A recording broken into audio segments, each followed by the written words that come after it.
Bíbélì kíkà lédè Ìjẹ̀bú pẹ̀lú Olusegun Ladegbuwa.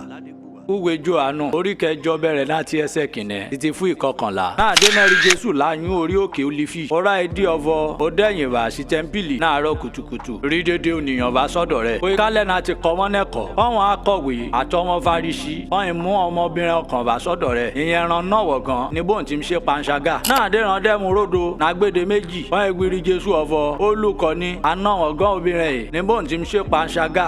Ǹjẹ́ nínú òfin Mósè pàṣẹ rẹ̀ ní ọ̀vọ̀ kájú ògbò pa ọ̀nìkanírè bá wù lọ́kọ̀ wà náà ńra èrì wí sọ̀rọ̀ rẹ̀ ńlẹ̀ ọ̀rọ̀ ìrọ̀ wọn akọ̀wé àtọwọn Farisí wa láti wíri Jésù nínú ète àti dánwò wọn lè rọrọ̀ ẹ̀rún rẹ̀ dìmú ṣùgbọ́n kí Jésù yìí lóṣù òyìnfú òkà ọwọ́ rẹ̀ òyìnfú máa kọ́ran kọ̀ǹsùlẹ̀ àmọ́ náà dé ọ̀dẹ́m yọnẹrún kọ́m bírọ̀nà rẹ̀ ọ̀vọ̀ ó ń rí wí sọ̀rọ̀ rẹ̀ ńlẹ̀ kí Jésù òyìnpalẹ̀ òyìnwé wọn ọ̀vọ̀ ọ̀nìkanì nínú mẹ́ rèé bá dẹ́sẹ̀ rí jìkálá ẹ̀ náà kò mú ògbò òra lù ọmọbìnrin kí Jésù ìtú lóṣù lẹ́yìn òyìnmúra sí irun nǹkan lẹ̀. Àmọ̀ṣà náà dán dẹ́gbọ̀wé. Wọ́n ń ja lẹ́nà kọ̀ọ̀kan. Bẹ̀rẹ̀ láti ọ̀dọ̀ àgbà títí fún ọ̀nìrè gbẹ̀yìn. Wọ́n ń yín Jésù nìkan. Àtọmọbìnrin yìí. Wọ́n ń yín wọn nu sogoro. Bí Jésù ìpalẹ̀. Òyìnbí ọmọbìnrin náà ọ̀vọ̀. Ńra owó ọmọbìnrin yìí. Àwọn alátakò rẹ̀ ra. Èso nìkọ́ni rè dá nẹ́bi. Òyìndáhùn ọ̀vọ̀. Èso nìkọ́ni. Bí Jésù ìwíhùn ọ̀vọ̀. Báàgẹ̀lẹ̀ rèmínẹ́ dá ẹ nẹ́bi. Túdánẹ̀ máa lọ́ ń lọ rẹ̀. Àmọ́ nátùgbà yìí lọ rí ọ̀vọ̀ bí dẹ́ṣẹ̀ mọ́. Ọlọ́run Olódùmarè òbúùsì gbígbọ́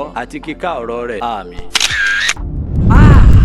Bíbélì dùn ká lédè Ìjẹ̀bú pẹ̀lú Olusegun Ladegbuwa.